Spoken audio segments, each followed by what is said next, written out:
నమస్తే, welcome to news కా. నేను రాజశేఖర్. ముందుగా వివిధ వార్తాపత్రికలను ప్రధాన ముఖ్యాంశాలు ఒకసారి చూద్దాం.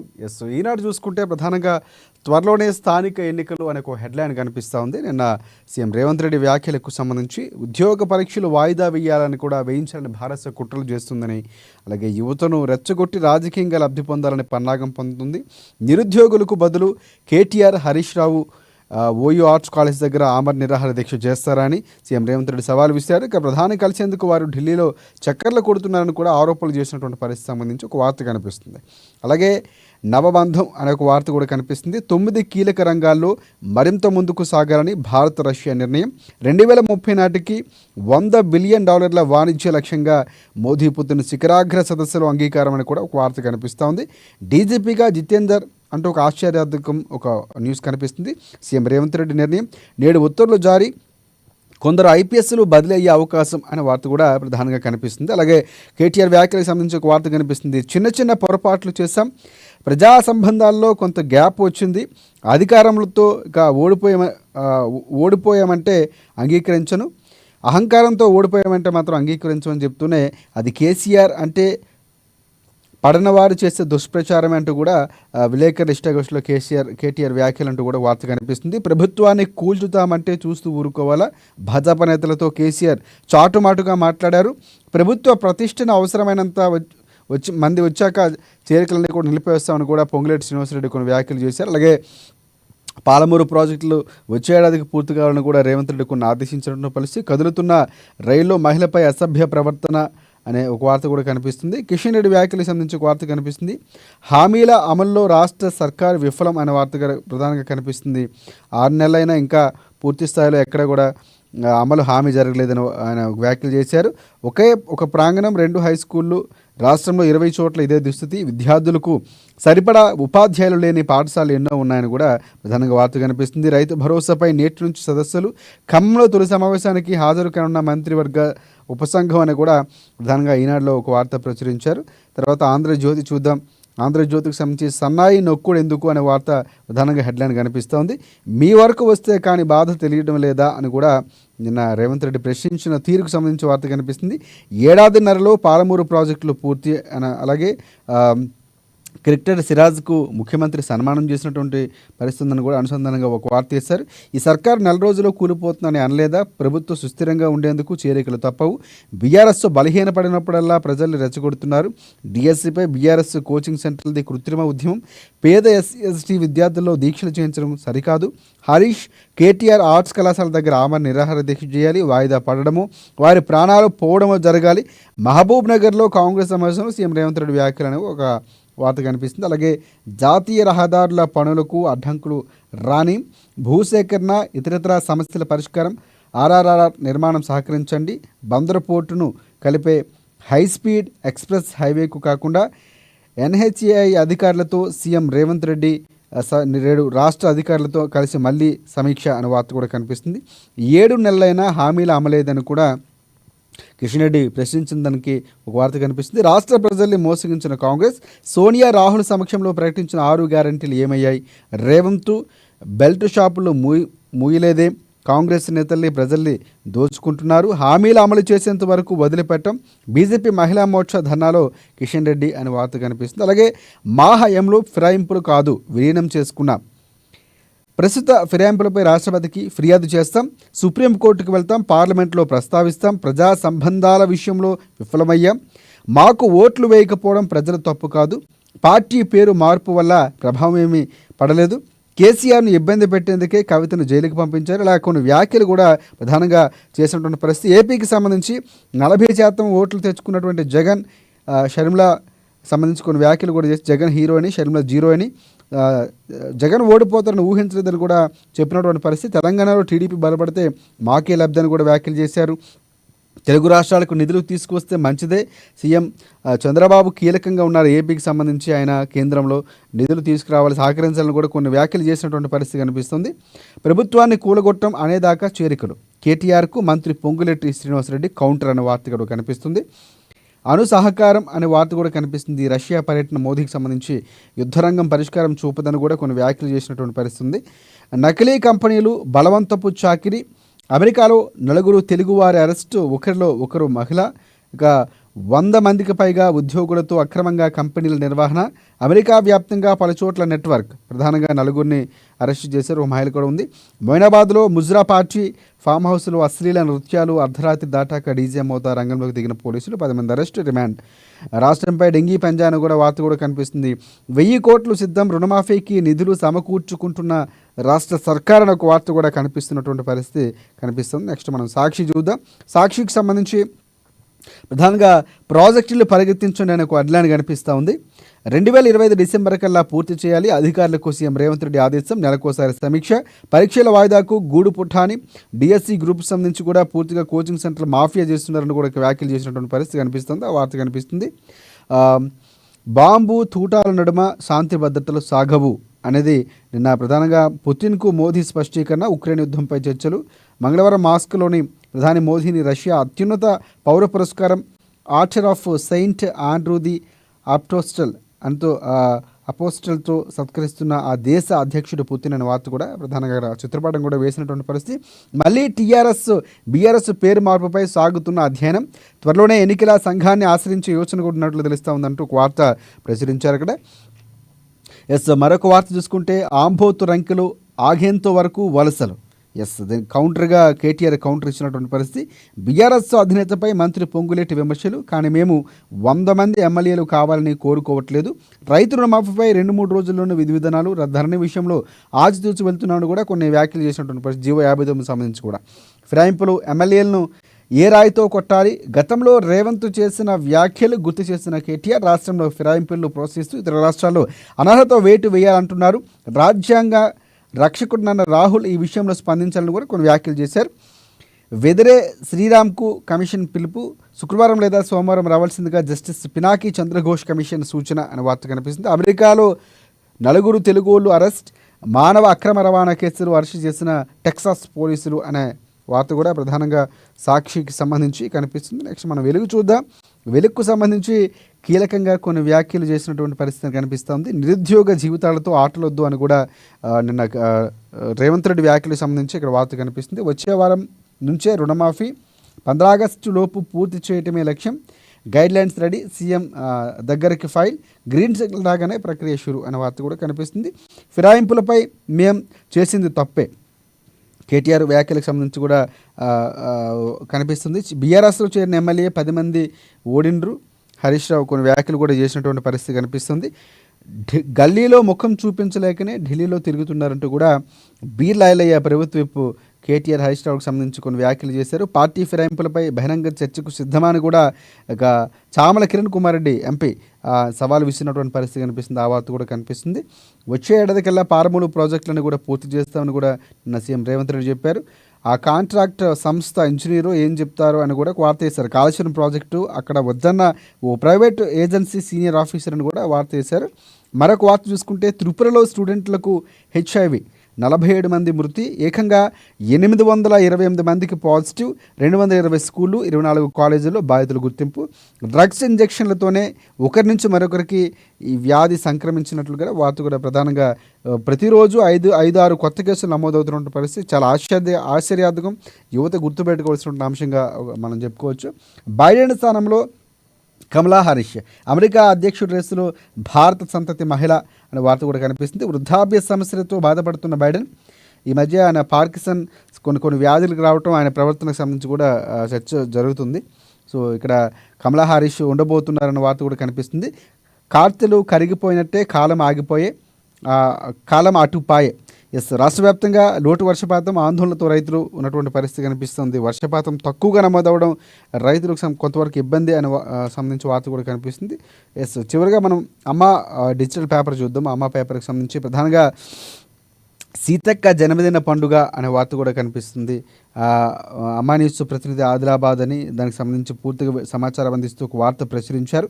రాష్ట్ర వ్యాప్తంగా అభిమానుల కార్యకర్తల శుభాకాంక్షలు, సీతక్కకు శుభాకాంక్షలు తెలిపిన సీఎం రేవంత్ రెడ్డి. ఇక సీతక్క స్ఫూర్తి నింపే మహానాయకురాలంటూ కూడా ఇన్ఛార్జ్ కంది శ్రీనివాస్ రెడ్డి వ్యాఖ్యలకు సంబంధించి ఒక వార్త కనిపిస్తుంది. ఆదిలాబాద్, వరంగల్ జిల్లాలతో పాటు రాష్ట్ర వ్యాప్తంగా అభిమానుల సంబరాలు. ఆదివాసీ ముద్దుబిడ్డ విద్యార్థి దశలో ప్రజా సమస్యలపై పోరుబాటు పట్టిన ధీశాలి. ప్రస్తుత తెలంగాణ పంచాయతీరాజ్ గ్రామీణ అభివృద్ధి శిశు సంక్షేమ శాఖ ఆదిలాబాద్ జిల్లా ఇన్ఛార్జు వర్యులు ధనసరి సీతక్క పుట్టినరోజు వేడుకలను కాంగ్రెస్ పార్టీసులను ఘనంగా జరుపుకున్నారనే వార్త కూడా ప్రధానంగా కనిపిస్తుంది. అలాగే మరొక వార్త చూసుకుంటే భారతీయుడు సినిమా యూనిట్కి రేవంత్ ప్రశంసలు అనే వార్త కూడా కనిపిస్తుంది. భారతీయ 2 సినిమా యూనిట్కు ముఖ్యమంత్రి రేవంత్ రెడ్డి ట్విట్టర్ వేదికగా స్పందిస్తూ శుభాకాంక్షలు తెలిపారు. డ్రగ్స్ నియంత్రణపై ప్రముఖ హీరో కమల్ హాసన్, దర్శకుడు శంకర్, సిద్ధార్థ సముద్రకని కలిసి అవగాహన వీడియో చేశారు. కాగా సీఎం రేవంత్ రెడ్డి ట్విట్టర్ వేదికగా భారతీయ 2 సినిమా బృందానికి అభినందనలు కూడా తెలిపినటువంటి వార్త. అని ఈ మధ్యన కొన్ని వ్యాఖ్యలు చేశారు. సినిమా హీరోలు ఖచ్చితంగా రేట్లు పెంచే విషయంలో వస్తున్నారు, డ్రగ్స్కి సంబంధించి కూడా కొన్ని వీడియోలు చేయాలని చెప్పిన నేపథ్యంలో ఈ వార్త ప్రచురించారు. దీనికి సంబంధించి పూర్తిగా విశ్లేషణ తెలియజేసేందుకు ప్రముఖ రాజకీయ విశ్లేషకులు కృష్ణమూర్తి గారు మనకి న్యూస్ క్యాన్లో జాయిన్ అయ్యారు. వారికి ముందుగా నమస్కారం. కృష్ణమూర్తి గారు. ప్రధానంగా రేవంత్ రెడ్డి ప్రాజెక్టులకు సంబంధించి కొన్ని నిర్దిష్టమైనటువంటి సూచనలు చేశారు, నిన్న కొన్ని వ్యాఖ్యలు చేశారు ఆయన పర్యటనకు సంబంధించి. మనం చూసుకుంటే ఇటువైపు కేటీఆర్కి ఒకవైపు జలకిచ్చే వ్యాఖ్యలు చేస్తున్నాయి, ఇటువైపు ప్రజాపాలనకు సంబంధించి కూడా కొన్ని పూర్తిగా ఆయన వ్యాఖ్యలు చేస్తే ప్రాజెక్టులకు సంబంధించి ముఖ్యంగా ప్రతి నెల కూడా సమీక్షలు నిర్వహిద్దాం, ఎప్పటికీ ఏ ప్రాజెక్టులు ముందుగా అవసరమైనటువంటి ప్రాజెక్టులు ముందు పూర్తి చేయాలి, తర్వాత ఎక్కువ బడ్జెట్తో కూడుకున్న తర్వాత పూర్తి చేయాలి, ఒక నిర్దిష్టంగా కొన్ని ప్రణాళికలు కూడా ముందుకు వెళ్తున్నటువంటి పరిస్థితి నాకు కనిపిస్తుంది. అంటే ఆయన వ్యాఖ్యలకు సంబంధించి అర్థమవుతుంది. సో ఏ విధంగా చూడొచ్చు అంటారు, అంటే ప్రాజెక్టుల విషయంలో కాంగ్రెస్ ప్రభుత్వం రేవంత్ రెడ్డి సర్కార్ ఎలా ముందుకు వెళ్ళే అవకాశం ఉందంటారు?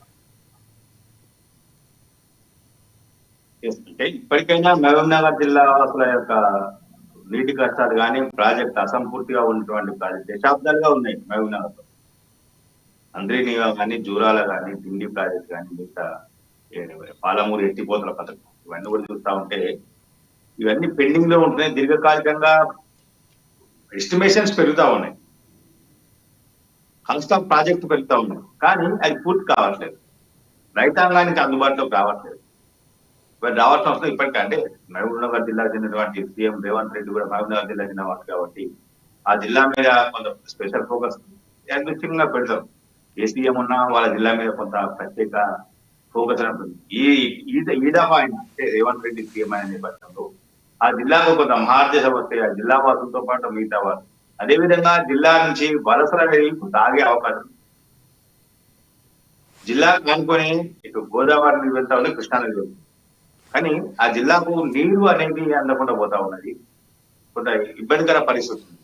రైతాంగం ఉపాధి లేక పంట సరిగా పండగ కొంత ఇబ్బందికర పరిస్థితుల్లో వాళ్ళు బాంబేకు మిగతా చోట్లకు వలసలు వెళ్తా ఉన్నారు. ఇప్పటికీ వలసలు ఆగినాయని గత ప్రభుత్వం చెప్పడానికి కాలేదు, పోతూనే ఉన్నారు, ఇంకా వెళ్తా ఉన్నారు వలస. ఈ వలసలను ఆపి ప్రాజెక్టులను పూర్తి చేసి కొంతవరకు వీటిని ప్రజలకు రైతాంగానికి అందుబాటులో అంటే సాగునీటిని అందించే విధంగా వీటిని తీసుకొస్తే కొంత బాగుంటుంది. అక్కడ జిల్లా వారికి ఉపయోగపడతా ఉంది. రేవంత్ రెడ్డి పేరు జిల్లా చరిత్రలో కాదు, రాష్ట్ర చరిత్రలోనే ఒక నిలిచిపోయే అవకాశం. అనేక మంది వలస వెళ్ళిన కార్మికులు తిరిగి వచ్చి తమ సొంత గ్రామాల్లో సొంత ప్రాంతాల్లో సాగు చేసుకున్నా ఇంకా మిగతా కార్యకలాపాలు చేసుకొని ఉపాధి పొందే అవకాశం ఉంది. కాబట్టి ఇప్పటికైనా వాటిని పూర్తి చేసి ప్రజలకు అందుబాటులో తీసుకొస్తే బాగుంటుంది. అంటే ఇంకోటి అంటే పాలమూరు రంగారెడ్డికి సంబంధించి జాతీయ హోదా కల్పించడానికి కృషి చేస్తామని చెప్పడం, అంటే ఇది ముందు నుంచి కాంగ్రెస్ పార్టీ తెరపైకి తీసుకొస్తుంది. గత ప్రచారంలో కూడా దాన్ని జాతీయ హోదా కల్పించాలని చెప్పినటువంటి పరిస్థితి, కాంగ్రెస్ ప్రభుత్వం వస్తే జాతీయ హోదా కల్పిస్తామని చెప్పినటువంటి పరిస్థితి కూడా ఉంది. సో ఆ అంశం అనేది ఈసారి కొంచెం కాంగ్రెస్ పార్టీ దాని మీద విధి విధానాలు ప్రకటించే అవకాశం భవిష్యత్తులో ఉందంటారా? కేంద్ర ప్రభుత్వము ఒక ప్రాజెక్ట్ ను జాతీయ ప్రాజెక్ట్ గా ప్రకటించాలి, జాతీయ హోదా ప్రకటించాలి అంటే కొంత గైడ్ లైన్స్ ఉన్నాయి, మార్గదర్శకాలు. వాటిని పూర్తి చేయాల్సిన అవసరం ఉంది. ఒక ప్రాజెక్టు కేంద్ర ప్రభుత్వం గుర్తించాలి, దానికి సంబంధించినటువంటి నిధులు ఇవ్వాలి కేంద్రం అంటే దానికి డిపిఆర్ ఇవ్వాల్సిన అవసరం ఉంది. ఆ డిపిఆర్ ను రూపొందించి కేంద్రం సమర్పిస్తే కేంద్రం వచ్చి పరిశీలిస్తుంది. అంటే ఆ ప్రాజెక్టు నిర్మించడం ద్వారా నిర్వాసితులు ఎంతమంది అవుతారు, వాళ్ళకి ఏ రకమైన పునరావాసం కల్పించేది వీలుంటుంది, ఎంత మేర ఆ ప్రాజెక్టు పూర్తయితే ఎన్ని వేల ఎకరాలకు సాగునీరు అందించే అవకాశం ఉంది, తద్వారా ఎంత మేర ఆహార ఉత్పత్తులు పెరిగే అవకాశం, ఎంతమంది రైతులకు ఉపయోగకరంగా ఉంటుంది. అదేవిధంగా నీటి లభ్యత, ఇవన్నీ కూడా ఒక కేంద్రం పరిగణలోకి తీసుకుంటుంది. అంటే ఈ మొత్తానికి వీటికి సంబంధించిన విషయాల్లో నిపుణులతోటి అధ్యయనం చేయించిన తర్వాత ఆ దాన్ని ఒక డిపిఆర్ ను కేంద్రానికి సమర్పించాలి. ఇప్పుడు మరి రాష్ట్ర ప్రభుత్వం డిపిఆర్ ను తయారు చేయించి ఇస్తుందా, లేకపోతే గత ప్రభుత్వం తయారు చేసినటువంటి డిపిఆర్ ను సవరణ చేసి ఇస్తుందా, లేకపోతే డిపిఆర్ ఇవ్వకుండా మేము అడుగుతాం ఇది ఒక రాజకీయ పోరాటంగా చేద్దాం దీన్ని కూడా అనుకుంటుందా అనేది కూడా తేలాల్సిన అవసరం. మనం గతంలో చూసాం కేసీఆర్ అధికారంలో ఉన్న సమయంలో దానికి మాకు ఇది ఇవ్వలేదు అది ఇవ్వలేదు చెప్పారు. కానీ కేంద్రం ఏమడినా సమస్య ఏదైనా సరే ఒక డబ్బు ₹1 ఖర్చు పెట్టాలంటే బాధ్యత గల ప్రభుత్వము దానికి సంబంధించిన వాటి మొత్తం తీసుకుంటూ వస్తాం. మనం ₹1 మార్కెట్ ఖర్చు పెట్టాలంటే దానికి ఆలోచన చేస్తాం. ఇంట్లో కూడా కొంత ప్రణాళిక సిద్ధం చేసుకుంటాం. ఆ రూపాయి ఖర్చు చేస్తే మనకి ఉపయోగపడుతుందా అని ఆ రకంగా కొంత ప్రణాళికతో వెళ్తా ఉన్నాం. కానీ ఈ ప్రభుత్వం కూడా గతంలో వెళ్తుందా లేదు అంటే ఒక డిపిఆర్ సిద్ధం చేసి దానికి సంబంధించినటువంటి కేంద్రం అడిగినటువంటి మొత్తం వివరాలను అందించడం పర్యావరణానికి సంబంధించి ఏమైనా ముప్పుంటుందా? ఎందుకంటే మహబూబ్నగర్ జిల్లాలో కొంత అటవీ ప్రాంతం కూడా ఉంది, దానికి సంబంధించి అంటే ఫారెస్ట్ ఇంకోటి అంటే కూడా ఉంది. అయినప్పుడు మాత్రమే దానికి సంబంధించి జాతీయ హోదా అవకాశం కనిపిస్తా ఉంది. ఎస్ అంటే దాని పూర్తిగా అది కేంద్ర ఆధీనంలో ఉంది, దానికి సంబంధించి విధి విధానాలు కూడా. ఇది ఇలాంటి విమర్శలు కాకుండా నేను రేవంత్ రెడ్డి కొన్ని వ్యాఖ్యలు కూడా చేశారు. కార్యాలయాల తనిఖీలు నేను కూడా వెళ్తాను అంటే కార్యాలయాల తనిఖీలు అనేవి మనం ఎక్కడో సినిమాలో చూసాం. గత ప్రభుత్వాల్లో కొన్ని ప్రభుత్వాలు కొంతమంది నాయకులు చూసినటువంటి సందర్భాలు ఉన్నాయి. కానీ ఈసారి కాంగ్రెస్ ప్రభుత్వం కొంచెం వినూత్నంగా వెళ్ళే ప్రయత్నం చేస్తుంది. ఆఫీసర్లు రావడం కంటే ముందే వెళ్ళటం, రావట్లేదని చెప్పడం. ఈ మధ్యన మనం తుమ్మల, పొంగులెడ్డి వీళ్ళందరినీ చూసినటువంటి పరిస్థితి. కోమటిరెడ్డి లాంటి నేతలు కూడా వెళ్ళారు. ఈ రేవంత్ రెడ్డి కూడా వెళ్ళబోతున్నారు సీఎం అని అది కూడా వ్యాఖ్యలు చేశారు. ఇది కొంత మార్పు రావాల్సిన అవసరం ఉంది. దీన్ని అందరూ ఆహ్వానించాలి. రేవంత్ రెడ్డి గారు తీసుకున్న నిర్ణయం అందరూ ఆహ్వానించాలి. ఉద్యోగులు జీతాలు రాకపోతే అల్లరి చేస్తారు, ఆందోళన చేపడతారు, ప్రభుత్వం మీద విమర్శలు చేస్తారు. డిఏ సరిగా చేయకపోతే దాని గురించి మాట్లాడతారు, డిఏ సకాలంలో మంజూరు చేయకపోతే దాని గురించి మాట్లాడతారు. కానీ ఉద్యోగాలు చేయండి, టైంకు 10 గంటల 10 గంటల మీ టైం ఇచ్చిన దాంట్లో వచ్చి మీరు సీట్లో కూర్చొని పని చేయండి అంటే మాత్రం అది సత్యం మీద కుదరదంటారు.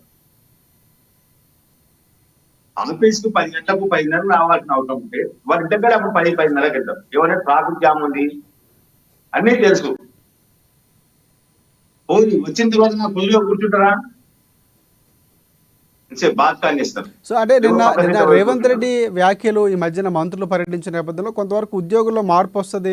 ఆయన టైం ఏదైతే ఉందో ఆ సమయం పాటించే అవకాశం ఉంది అనుకోవచ్చు. మనం సమయపాలన రావటం వెళ్ళటం ఇక్కడ నుంచి కొంతవరకు మార్పు వచ్చే దిశగా ఇప్పుడు మంత్రులు ముఖ్యమంత్రి వెళ్ళటం అనేది ఒక శుభపరిణామంగా మనం చెప్పుకోవచ్చు అంటారు. శుభపరిణామం కానీ ఉద్యోగులు ముద్దుపడిపోయారు. వాళ్ళకు పని చేయమంటే వాళ్ళకి కుదరదు. ఉద్యోగం వచ్చినంతసేపు ఉద్యోగం కావాలంటారు. ఉద్యోగం రాగానే అయిపోయింది మా పని, మేము మహారాజులం అనుకుంటున్నాం. మేము ప్రజల డబ్బులతో మేము తింటున్నాము, ప్రజలకు ఎంతో కొంత సేవ చేద్దాము, ప్రజా సమస్యలు ఏంటి చూద్దాము, మన ఎదుర్కొచ్చిన ఫైల్స్ లో ఉన్నటువంటిది ఏంటి లోటుపాటు చూద్దాము, దాన్ని ఎంతవరకు మనం పరిష్కరించగలము, మన చేతిలో ఉన్నది దాని గురించి ఆలోచించారు. ఫైల్ గుట్టలు పెండింగ్ లో ఉంటాయి, పేరుకపోతా ఉంటాయి కార్యాలయాలు. మనం సెక్రటరీ కింద వాళ్ళు చూస్తా ఉంటాం. అవసరం ఏముంది? ఖచ్చితంగా ఉద్యోగులు క్రమ పద్ధతిలో చేసుకుంటూ పోయారనుకోండి సమస్యలు రావు. సచివాలయం దగ్గర సార్ రోజు వేల మంది, వందల మంది కాదు, వేల మంది పడిగాపులు కాస్తున్నాం. మీరు అన్నట్లు అది కింది స్థాయి, సాధారణంగా గ్రామీణ ప్రాంతాల నుంచి కూడా ఒక ఉన్నత స్థాయి ఉన్న అధికారుల నుంచి అందరూ కూడా సమయపాలన విషయంలో మాత్రం ఖచ్చితంగా అది ఈ రోజు నుంచి కాదు చాలా ఏళ్ళ నుంచి వస్తున్నటువంటి సమస్య. దానికి నిజంగా మీరు అన్నట్లు ఇది ఒక పార్టీకో లేకపోతే వీరు చేయడమే కాదు, పూర్తిగా దానికి ఒక సమయం పాటించేటటువంటి ఒక క్రమశిక్షణ చర్యలు ఖచ్చితంగా తీసుకోవాలి. అలాంటి చలనం కూడా ఉద్యోగస్తులు రావాలి. ఇంకొక అంశం ప్రధానంగా నిన్న రేవంత్ రెడ్డి చాలా కీలకంగా బీఆర్ఎస్ పార్టీని ఉద్దేశించి, కేటీఆర్ని ఉద్దేశించి, హరీష్ రావుని ఉద్దేశించి కొన్ని వ్యాఖ్యలు చేశారు. అంటే మీరు గతంలో నెల రోజుల్లో పార్టీని, ప్రభుత్వాన్ని కూల్చేస్తామని చెప్పలేదా?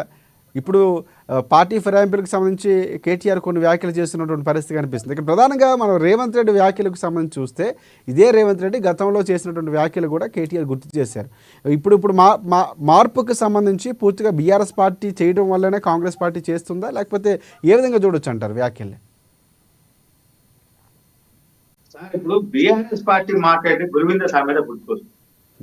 నిన్న కేటీఆర్ ఢిల్లీలో చేసిన వ్యాఖ్యలు గురువింద సామెత గుర్తుకొస్తుంది.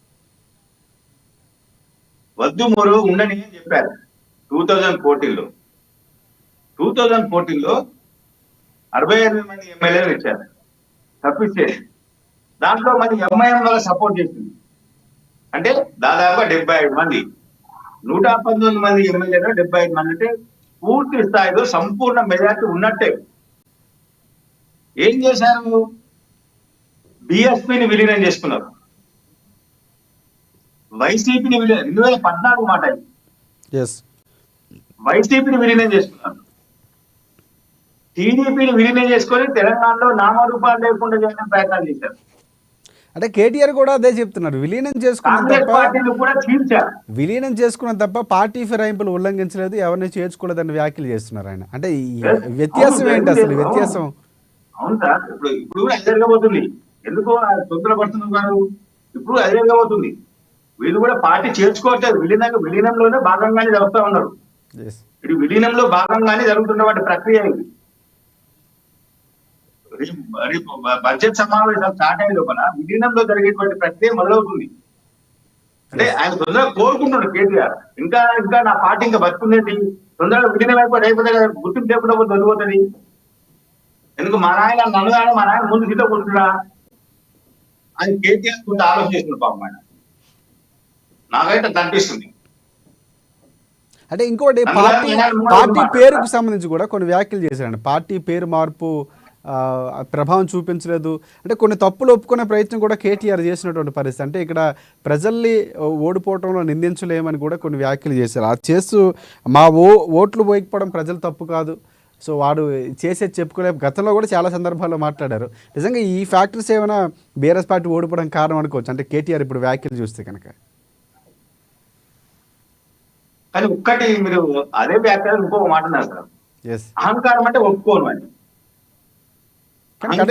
కనిపిస్తుంది కదా క్లియర్ గా. అహంకారానికి జనాలకి తేడా తెలియకుండా లేరు. ఇంకా వాళ్ళు అంటే కొంత నేల మీదకి వచ్చిర్రు, కొంత వచ్చిర్రు, ఇంకా రావాల్సిన అవసరం ఉంది, ఇంకా రావాలి వాళ్ళు.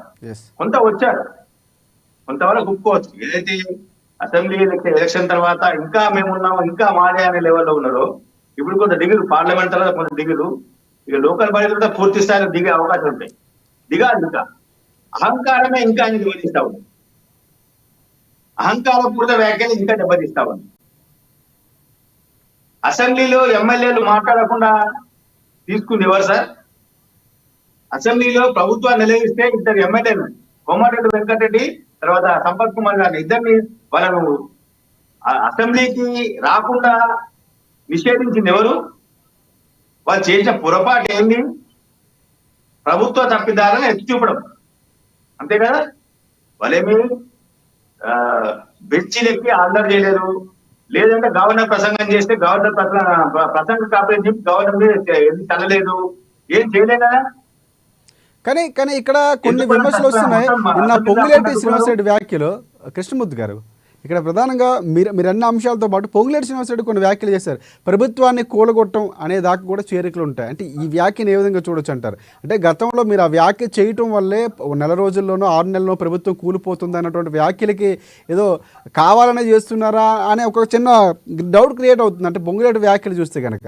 సో ఒకవేళ నిజంగా బీఆర్ఎస్ పార్టీ కూల్చే ప్రయత్నం మాకు అవకాశం లేదు, బీజేపీ పార్టీ కొన్ని వ్యాఖ్యలు చేసినా కూడా ఉండాలని కోరుకుంటున్నా, ప్రజలకు మంచి జరగాలని చెప్పింది. కానీ ఇక్కడ పూర్తిగా బీఆర్ఎస్ పార్టీకి సంబంధించి కేటీఆర్ కానీ హరీష్ రావు కానీ ఇటువైపు కేసీఆర్ కానీ ప్రజల్లో వ్యతిరేకత వచ్చింది, కూలిపోతుందని ముందే మొదటైనటువంటి నెలలోనే వ్యాఖ్యలు చేశారు. సో ఇక్కడ పొంగులేటి వ్యాఖ్యలు అనేవి నిజంగా బీఆర్ఎస్ పార్టీ నుంచి అలాంటి వ్యాఖ్యలు వస్తే ఆపేస్తామన్నారు. నిజంగా అలాంటి పరిస్థితి వస్తే కాంగ్రెస్ పార్టీ ఇప్పుడు చెప్తుంది అంటే కావాలని వారు వస్తున్నారు, చేర్చుకుంటున్నారు తప్ప చేర్చుకోము అని చెప్పలేకపోతున్నాం. ఇంకా ఒకవేళ ఈ వ్యాఖ్యలు చేస్తే కనుక చేర్చుకోమని చెప్పే అవకాశం ఉందంటారా పొంగులేటి వ్యాఖ్యలు చూస్తే కనుక? వీళ్ళు చెప్పలేదు సార్. నిన్న మొన్న ఫామ్ హౌస్ లో ఉన్న కేసీఆర్ జిల్లాల వారిగా పార్టీ ముఖ్య నాయకులతో భేటీ చేస్తా ఉన్నారు. ఆ సందర్భం కూడా చెప్తా ఉన్నారు, ఈ ప్రభుత్వం ఉండేది కాదు, కూలిపోయేది, ఈ తాత్కాలికమైనది, 6 నెలల్లో మళ్ళీ మనమే వస్తున్నాము అని చెప్తా ఉన్నారు. అంటే అర్థం ఏంటిది? ప్రభుత్వాన్ని కూల్చేందుకు ఇంకా కుట్రలు చేస్తారని లెక్క.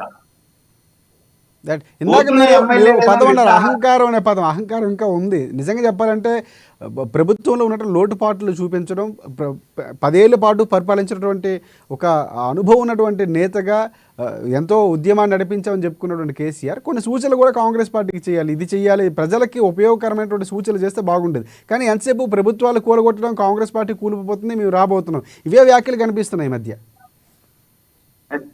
నేననేదంటే నిరుద్యోగ యువత మళ్ళీ రోడ్డెక్కింది. అది కాంగ్రెస్ పార్టీ చేసినటువంటి స్వయంకృత అపరాధం.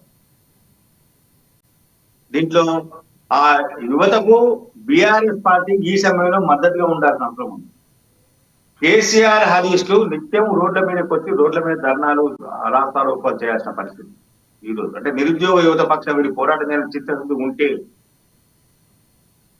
నిరుద్యోగ సమస్యల విషయం కానీ, మహిళల సమస్యల విషయం కానీ, మిగతా అంశాల విషయంలో కానీ, శాంతి భద్రత విషయంలో కానీ బీఆర్ఎస్ రాజీ లేని పోరాటం చేయాల్సిన నిత్యము రోడ్ల మీద ఉండాల్సిన అవసరం ఉంది. ఈ నేపథ్యంలో ఢిల్లీకి పోయి కూర్చున్నారు బావమార్లు. ఏం అవసరం ఉంది వీళ్ళకు?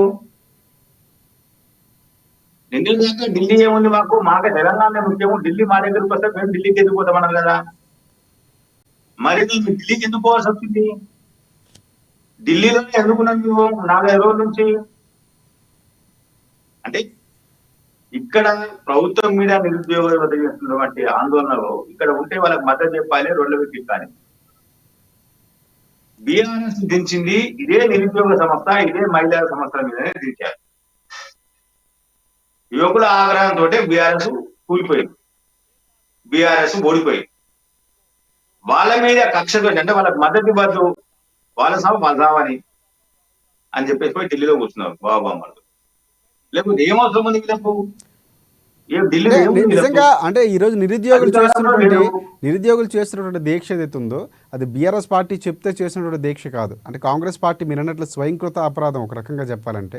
వారికి ఇవ్వాల్సినటువంటి మద్దతు అంటే నిన్న చూసుకుంటే కనుక చాలామంది విద్యార్థులు కరెంటులు లేకుండా ఆడపిల్లలు కూడా ఉన్నటువంటి పరిస్థితి. ఆ సందర్భంలో కూడా పూర్తిగా వారికి అంటే తెలంగాణ ఉద్యమంలో కూడా లేనటువంటి కష్టాలు విద్యార్థులు ఎదుర్కొన్నారని వాళ్ళు విద్యార్థులు చెప్తున్నటువంటి పరిస్థితి. నేను నిరుద్యోగ యువత వెనకాల బీఆర్ఎస్ ఉందని అంటే నిరుద్యోగ యువకులు చేస్తున్నటువంటి ఆందోళనకు బీఆర్ఎస్ మద్దతు ఇవ్వాల్సిన అవసరం ఉంది. అంటే మద్దతు ఇస్తూ నిన్నటి వరకు పక్షాన పోరాటం చేసినటువంటి తీన్మార్ మల్లన్న, ప్రొఫెసర్ కోదండరామ్ సార్ వీళ్ళందరూ ఇప్పుడు నోరు మూసుకున్నారు, మాట్లాడట్లేదు. అది అధికారంలో ఉన్నారు, అధికార పార్టీకి అనుకూలంగా ఉన్నారు, ఇప్పుడు ఎలా మాట్లాడతారు? తీన్మార్ మల్లన్న కంప్లీట్ న్యూటర్న్ తీసుకున్నాడు, న్యూటర్న్ తీసుకుని కంప్లీట్ గా వాళ్ళని పిలిచి మాట్లాడి ఆయన ఛానల్లో ముందు పెట్టుకుని వాళ్ళు ఏంటి బాధలు ఏమున్నాయమ్మా ఏమున్నాయి మాట్లాడినాడు. ఈ రోజు వాళ్ళు శంకిని డాకిని డంకిని ఇంకేదో తిడతా ఉన్నాడు, ఏమో వ్యాఖ్యలు చేస్తా ఉన్నాడు. ఇది తప్పది, తీర్మానం వల్ల చేసినటువంటి వ్యాఖ్యలు తప్పది. ఆయన ఏం చెప్పాడు? నిన్న కూడా ఎమ్మెల్సీ పోటీ చేసినప్పుడు యువత పక్షాన నిరుద్యోగ పక్షాన గుర్తుకున్నాయని ఇస్తామని చెప్పాడు. ఈ రోజు ఆందోళన చేస్తే వాళ్ళ దగ్గర సంఘీభావం ప్రకటించాల్సిన అవసరం ఉంది. సంఘీభావం లేదనుకుంటే ప్రభుత్వంతో మాట్లాడుతున్న శాంతింపజేసే ప్రయత్నం, ప్రభుత్వంతో మాట్లాడే ప్రయత్నం కూడా చేయాలి. అలాంటి ఎక్కడ కనిపించట్లేదు. అదే ఇక్కడ సంఘీభావం చెప్పి అక్కడ ఆ నిరుద్యోగులను ఆందోళన నుంచి ఒక 2, 3, 5 ఒక బ్యాచ్ను ప్రభుత్వం అంతా తీసుకెళ్లి వాళ్ళతో మాట్లాడి ప్రభుత్వం చెప్తా ఉంది ఈ నిరాకరణలో జాబ్ క్యాలెండర్ ఇస్తాము, ఇంకేదో ఇస్తామని. అదే విషయాన్ని ఆ రిప్రజెంటేషన్ చెప్పింది బయటకు పంపిస్తే అది సరైనటువంటి నాయకత్వం. అయితే ఇక్కడ ఇదే అంశంలో బీజేపీ పార్టీకి సంబంధించి చాలా కీలకంగా ముందు నుంచి దానికి సంబంధించి బీజేపీ పోరాటం చేస్తుంది. కిషన్ రెడ్డి నేను వ్యాఖ్యలు చూసుకుంటే కనుక 6 నెలలు అంటే ఏదైతే విధానపరంగా బీజేపీ వెళ్తుంది కొంతవరకు అనుకోవచ్చు మనం. ఎందుకంటే కిషన్ రెడ్డి వ్యాఖ్యలు చూసుకుంటే కనుక 100 రోజుల్లో పూర్తి చేసిన హామీలు ఇన్ని రోజులు దాదాపుగా 6 నెలలు అవుతుంది, అయినా పూర్తి కాలేదు అని చెప్తూనే నిన్న విద్యార్థులకు సంబంధించి నిరుద్యోగులకు సంబంధించి కూడా ఆయన కొన్ని వ్యాఖ్యలు చేశారు. సో కాంగ్రెస్ పార్టీ ఆలోచన చేయాలని పూర్తిస్థాయి చెప్పినటువంటి పరిస్థితి. సో ఇక్కడ బీజేపీ పార్టీ కొంతవరకు ఈ పార్టీకి సంబంధించి కానీ లేకపోతే యువతకి మద్దతు తెలపడంలో దీక్షలో పాల్గొనడం కొంతవరకు కలిసి వచ్చే అంశం అనుకోవచ్చా మనం? అంటే వాస్తవానికి బీజేపీ మొదటి నుంచి కూడా ఒక నిర్మాణాత్మకమైన ధోరణితో వెళ్తుంది. అది ఒక పార్టీ యొక్క లక్షణం, బీజేపీ పార్టీ లక్షణం. అది నిర్మాణాత్మకమైన ఇంట్లో వెళ్తా ఉంది. అంటే అధికారంలోకి వచ్చినాక వాళ్ళు చేస్తారంటే కొంత వాళ్ళకు కూడా వైఫల్యాలు ఉంటాయి, దాంట్లో అనుమానం లేవు. వాళ్ళకి అధికారం వచ్చిన వాళ్ళ కూడా వైఫల్యాలు ఉంటాయి, వాళ్ళ మీద కూడా ఆందోళన వ్యక్తమవుతూ ఉంటాయి సమాజం నుంచి. కానీ ఇప్పుడున్నంత పరిస్థితిలో వాళ్ళు 100 రోజులు అన్నారు, వీళ్ళు దాదాపుగా 200 రోజులు ఇచ్చారు సమయం. అయినా ప్రభుత్వం ఇంకా మాటలతోటే నడుస్తా ఉంది. కిషన్ రెడ్డి అంశాలు. దీని మీద ఒక నిర్మాణాత్మక పోరాటానికి వెళ్తామని చెప్పేసి బీజేపీ భావిస్తా ఉన్నది. రేపు ఎల్లుండి బీజేపీ రాష్ట్ర పదాధికారుల బీజేపీ రాష్ట్ర కార్యవర్గ సమావేశం నడుతున్నాయి. దాంట్లో ఈ అంశం ఏంటంటే రాష్ట్రంలో శాంతి భద్రతలు, తర్వాత నిరుద్యోగ యువతకు కాంగ్రెస్ పార్టీ ప్రభుత్వం ఎన్నికల సమయంలో ఇచ్చింది కానీ, గతంలో బీఆర్ఎస్ అధికారంలో ఉన్నప్పుడు ఇచ్చిన హామీలు కానీ, రాష్ట్రానికి కాంగ్రెస్ పార్టీ అగ్రనేతలు తీసుకొచ్చి ఇచ్చినటువంటి వాదన అంటే మహిళలకు ఏదైతే ఎలక్ట్రిసిటీ 18 సంవత్సరాలు నిన్న ప్రతి మా యువతికి ఖచ్చితంగా ఒక ఎలక్ట్రిక్ స్కూటీ ఇస్తామని చెప్పారు. ఆ హామీ ఇప్పటికీ అసలు కూసులేదు. మహిళలకు 2500 ఇస్తామని చెప్పారు. సామాజిక పెన్షన్ పెంచమన్నారు, ఆసరా పెన్షన్. ఇవన్నీ ఊళ్ళు ఏమి లేవు, ఓన్లీ ఫ్రీ బస్ ఇచ్చారు, అయిపోయింది అన్నారు. వీటి మీద కొంత బీజేపీ కొంత యోజన చేసే అవకాశం ఉంది ఈ రేపటి సమావేశాలలో. ఈ సమావేశాల తర్వాత కొంత జిల్లాల వారీగా ఆందోళన ముమ్మరం చేసే అవకాశం అయితే కనిపిస్తాయి. ఎందుకంటే లోకల్ బాడీ ఎలక్షన్లు వస్తా ఉన్నాయి. అసెంబ్లీ ఎన్నికల్లో, లోక్సభ ఎన్నికల్లో కొంత ప్రభావం చూపి చెప్పుకోదగ్గ ఓటింగ్ పర్సెంటేజ్ సాధించిన బీజేపీ లోకల్ బాడీలో కూడా కొంత పట్టు సాధించాలి అన్న ఉద్దేశంతో ఉంది. కాబట్టి కొంత నిర్మాణాత్మకమైన నిర్ణయాలతోటి కొంత ఆందోళన కార్యక్రమాలు చేపట్టేందుకు అవకాశం ఉన్నాయి. రాష్ట్ర ప్రభుత్వం పైన ఒక వ్యూహాత్మకమైన దాడితో ముందుకు వెళ్ళాలి, ప్రజల్లోకి వెళ్ళాలంటే ఖచ్చితంగా రాష్ట్ర ప్రభుత్వం వైఫల్యాన్ని ఎండగట్టాల్సిందే. అంతకన్నా వేరే మార్గాలు పార్టీలో, ప్రత్యర్థి పార్టీల యొక్క మైనస్ వాళ్ళు ప్లస్ గా మార్చుకునే రాజకీయ యొక్క ఎత్తుగడలు. ఇందులో భాగంగానే బీజేపీ కూడా కొంత ఆ కోణంలో ఆలోచన చేస్తా ఉన్నది. ఆ కోణంలోనే వెళ్లేందుకు సన్నద్ధం ఉంటా ఉన్నది. అంటే ఇక్కడ కాంగ్రెస్ పార్టీ ఇచ్చిన హామీల విషయంలో బీజేపీ చేసినట్టుగా ఉధృతంగా బీఆర్ఎస్ కూడా చేస్తే ఖచ్చితంగా కాంగ్రెస్ పార్టీ కొంత ఉక్కిరి బిక్కిరి అయ్యే అవకాశం ఉంటుంది. నిరుద్యోగ యువత చాలా ఆవేశంగా ఉన్నారు. వాళ్ళకు 3000 వృత్తి ఇస్తామని చెప్పారు. ఇంతవరకు అవ్వట్లేదు. కనీసం ఎంతమంది కిషన్ రెడ్డి చాలా అంశాలు కూడా ప్రస్తావించారు. నిన్న కిషన్ రెడ్డి కూడా చాలా అంశాలు ప్రస్తావిస్తూ తులం బంగారం ఏమైందని కూడా ప్రశ్నించినటువంటి పరిస్థితి. కళ్యాణ లక్ష్మి, షాదీ ముబారక్ ఇస్తున్నారు కానీ ఎక్కడ కూడా కళ్యాణ లక్ష్మికి సంబంధించి తులం బంగారం ఇస్తామన్నది ఎక్కడ కూడా లేదు. అది రేవంత్ రెడ్డిని ప్రశ్నించినటువంటి పరిస్థితి కూడా కనిపిస్తుంది. ఇవన్నీ కూడా బీజేపీ పార్టీకి సంబంధించి పూర్తి స్థాయిలో అంటే ప్రతిపక్ష పాత్ర బీజేపీ పోషిస్తుంది అనడానికి నిన్న కిషన్ రెడ్డి వ్యాఖ్యలు కానీ లేకపోతే బీజేపీ పార్టీ ముందు నుంచి వెళ్తున్నటువంటి ధోరణి కానీ చూసుకోవచ్చు. ఆ విధంగా వెళ్తుందో అనుకోవచ్చు మనం ఫైనల్గా. ఖచ్చితంగా నిర్మాణాత్మకమైనటువంటి ప్రతిపక్ష పాత్రను పోషించేందుకు బీజేపీ సిద్ధంగా ఉంది. ఆ కోణంలోనే కొంత ప్రయత్నాలు చేస్తా ఉంది. నిన్న మహిళా మోర్చా సభలో కిషన్ రెడ్డి చెప్పిన అంశాలు కూడా అందుకు అనుగుణంగానే ఉన్నాయి. అంటే మేము అంటే కేంద్రంలో ఇక్కడ మనం గమనించాల్సిన విషయం, కేంద్రంలో బీజేపీ ప్రభుత్వం ఉంది. ఇక్కడ ఏ మాట తప్పట్టడు చేసినా అది కేంద్ర ప్రభుత్వం యొక్క పనితీరు మీద కానీ కేంద్ర ప్రభుత్వం మీద కొంత ప్రభావం చూపే అవకాశం ఉంటుంది. వీళ్ళు ఏ మాత్రం దూకుడుగా వెళ్ళినా, తెలంగాణలో బీజేపీ ఏ మాత్రం దూకుడుగా వెళ్ళినా, ఏ అంశాల వారిగా.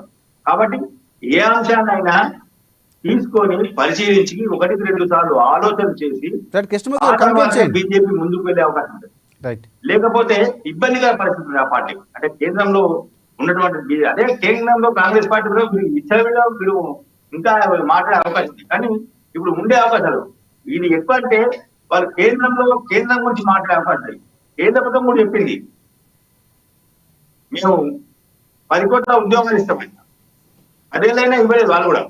ఇవన్నీ వచ్చే అవకాశం ఉంటాయి. రైట్ కృష్ణమూర్తి గారు, పూర్తిగా మీరు అన్నట్లు భవిష్యత్తులో బీజేపీ పార్టీ చాలా వ్యూహాత్మకంగా, విధానపరంగా వెళ్తుంది. సో అలాంటి ఒక అవకాశం నిజంగా చెప్పాలంటే సో బీఆర్ఎస్ పార్టీ ఏ పాత్ర పోషిస్తుంది ఇవన్నీ చూడాలి. పార్టీ ఫిరాయింపులు కొనసాగుతున్నాయి, బలం వచ్చేంత వరకు చేర్చుకుంటామని కాంగ్రెస్ కూడా చెప్తుంది. అండ్ మొత్తానికి మీరు అన్నట్లు పూర్తిగా విరుద్ధమైనటువంటి కేసీఆర్ గతంలో చాలా సందర్భాల్లో మాట్లాడుకున్నాం, ఆయన సంప్రదాయాన్ని కొనసాగిస్తున్నారు. ఇక్కడ ఫిరాయింపులు కాదు, పూర్తిగా విలీనం చూద్దాం భవిష్యత్తులో కూడా. మీరు అన్నట్లు అది కూడా మనం సంభవించబోతుంది అనుకోవచ్చు. అండ్ థ్యాంక్ యూ, మీ విశ్లేషణ తెలియజేసినందుకు ప్రత్యేకంగా ధన్యవాదాలు కృష్ణమూర్తి గారు.